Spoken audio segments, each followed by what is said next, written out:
Funds is always a challenge when it comes to buying a property here in Nigeria.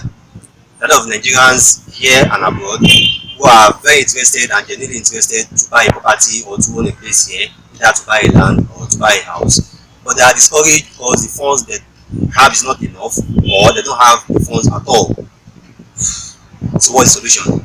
In this episode of Meet the Property Guy, I'll be explaining about the means and the ways you can take to raise funds to buy a property here in Nigeria. And at the end of this video, we'd like to have your feedback.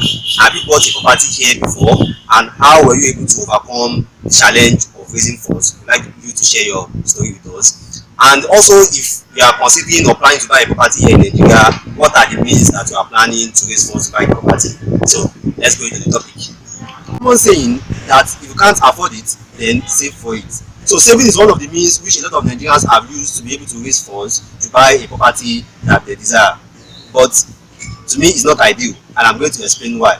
Now, let's make it practical. Let's say a property that you want to buy is around 10 million naira, and the funds you currently have is around 5 to 6 million, which means you need to save around 4 to 5 million for you to be able to afford that property. You see, the challenge with saving is this: based on a lot of factors which you can't control, the price of the property can appreciate in a matter of months to around 12 to 15 million. That means you need to save more. The property market is a very volatile market, and price of properties don't stay the same for long, and that's why it's not ideal. But we'd like to hear your feedback. Have you been able to save to buy a property before?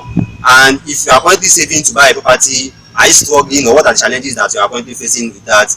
Let's share your feedback with us, and let's hear you. So if saving is not ideal to raise funds to buy a property, what's the better way? To me, the smarter way is for you to invest in a smaller property for you to be able to afford the ideal property that you want to buy.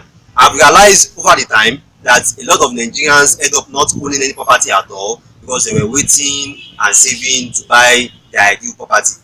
Now let's go back to the example we gave before.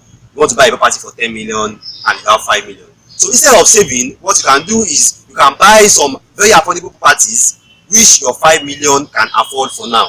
Now we know that's not your ideal property, and you may have to buy something different or somewhere different. You are not buying to reside there, you are buying to make returns, you are buying to make profits. So you can buy and keep, or you can buy a rental property just for you to be having or to be earning some extra income for now. You can also be saving to buy the ideal property, but at least you know you have a small property for now which you are also making some returns from. So that's smarter, I think.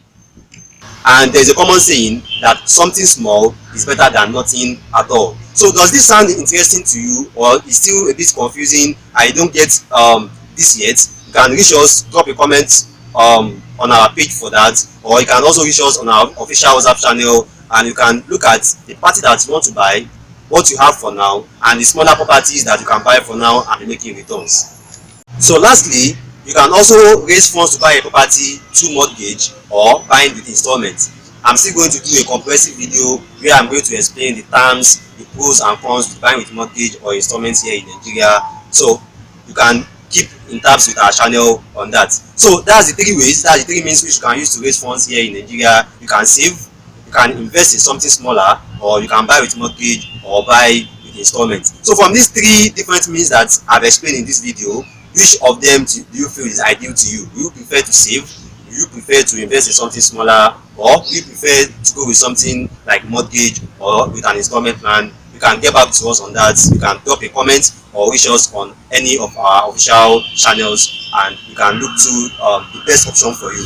So I still giving you the more property guy on the planet, the property advisor, the property consultant, Rabiu Mustafa, and thanks for watching this episode of Meet the Property Guy. If you are watching this video on YouTube, don't forget to subscribe to our official property channel, Meet the Property Guy. If you are also watching this on Facebook, Instagram, or Twitter, you can also follow and like our page at Meet the Property Guy. Don't forget, on anything real estate, let's be your guide. Thank you. Bye.